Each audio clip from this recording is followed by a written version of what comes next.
प्रणाम। आज हम जारी रखेंगे प्रत्येक बुद्ध की कथा।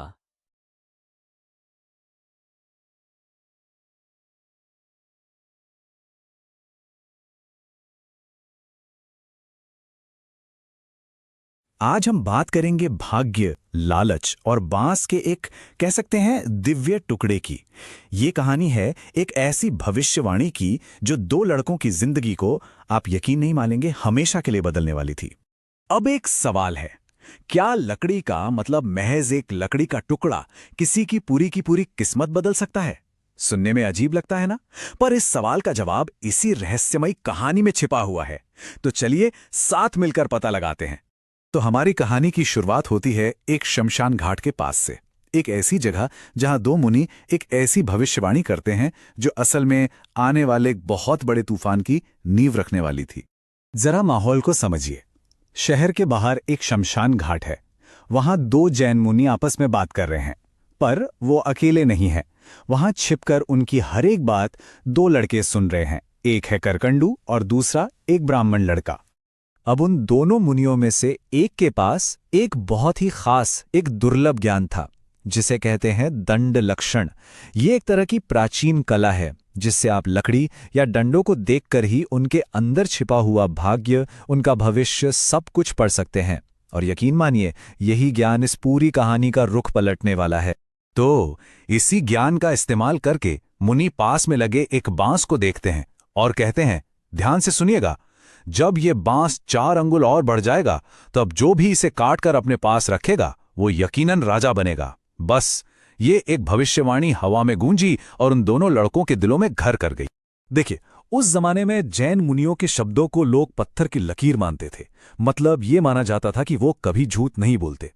तो जाहिर है, करकंडू और उस ब्राह्मण लड़के के लिए ये सिर्फ कोई कही सुनी बात नहीं थी, ये उनका तय हो चुका भविष्य था। लेकिन कहानी में एक ट्विस्ट है। जहां इतना बड़ा इनाम हो वहां संघर्ष तो होना ही था। अब देखते हैं कि कैसे ये एक भविष्यवाणी इन दोनों लड़कों को धैर्य और लालच की एक बहुत बड़ी कसौटी पर लाकर खड़ा कर देती है। और यहीं से इन दोनों लड़कों के रास्ते बिल्कुल अलग हो जाते हैं। एक तरफ करकंडू था जो सब्र के साथ उस जगह की रखवाली कर रहा था, और दूसरी तरफ था वो ब्राह्मण लड़का जिसके मन में अब लालच और बेसब्री ने पूरी तरह से कब्जा कर लिया था। और जैसा कि अक्सर होता है, लालच अपने साथ लाता है बेसब्री। तो उस ब्राह्मण लड़के ने फैसला कर लिया कि वो किस्मत के भरोसे नहीं बैठेगा। नहीं, वो तो अपनी किस्मत खुद लिखेगा। और फिर अपनी इसी बेसब्री में वो एक ऐसा कदम उठा लेता है जो सब कुछ बदलने वाला था। वो जाता है, उस बांस को खोदता है और उसे जड़ से ही काट डालता है। उसका मकसद बस एक ही था, वो जो 4 अंगुल की कमी थी ना, उसे फौरन पूरा करना, किसी भी तरह। और जैसे ही करकंडू ये देखता है, बस दोनों के बीच एक जबरदस्त लड़ाई छिड़ जाती है। करकंडू पूरी ताकत से चिल्लाता है, अपना हक जताता है, मैं इस जगह का रखवाला हूं, ये मेरा हक है। और यहीं पर इस कहानी का एक बहुत गहरा सबक सामने आता है कि राजपाट का लालच, ये जो सत्ता की भूख है, वो शांत से शांत इंसान को भी हिंसक बना सकती है।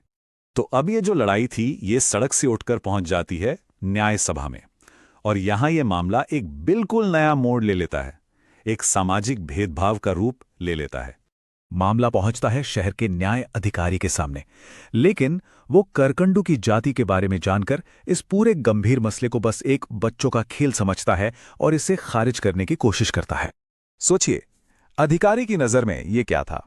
एक चंडाल के बेटे की बचकानी जिद, बस। लेकिन करकंडू के लिए, उसके लिए ये उसके भाग्य का सवाल था, एक दिव्य दंड का सवाल था और उसके राजा बनने के अधिकार का सवाल था। लेकिन करकंडू हार नहीं मानता। वो उस अधिकारी के सामने पूरी मजबूती से अपनी बात रखता है।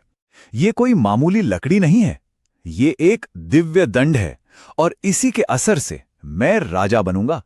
तो चलिए अब देखते हैं कि अधिकारी ने क्या फैसला सुनाया। एक ऐसा फैसला जो मजाक जैसा तो था, पर सबको मानना पड़ा। एक ऐसा समाधान जो असल में कुछ भी हल नहीं करता, बल्कि आने वाले झगड़े की एक और नींव रख देता है। तो फैसला कुछ यूं था। पहला, दंड तो करकंडू को ही मिलेगा क्योंकि वो बांस उसी के इलाके में था। लेकिन एक शर्त है, और शर्त यह है कि जब करकंडू राजा बनेगा तब उसे उस ब्राह्मण लड़के को इनाम में एक पूरा गांव देना होगा। तो इस फैसले से एक अजीब सी शांति तो हो गई, मतलब ऊपर ऊपर से मामला शांत हो गया, लेकिन उस ब्राह्मण लड़के के मन में राज्य पाने की जो आग थी ना, वो अभी भी अंदर ही अंदर सुलग रही थी। तो कह सकते हैं कि ये शांति बस एक दिखावा थी, एक अधूरे झगड़े पर डाला गया पर्दा। और ये हमें एक बहुत बड़े सवाल के साथ छोड़ जाती है कि आगे क्या होगा? क्या होगा जब किस्मत और ये अधूरी ख्वाहिशें एक बार फिर से आमने सामने आएंगी? जिन आज्ञा विरुद्ध कुछ भी कहा हो तो मिच्छामि दुक्कड़म। जय जिन शासन, जय Mahavir. Like, share and subscribe for more such videos.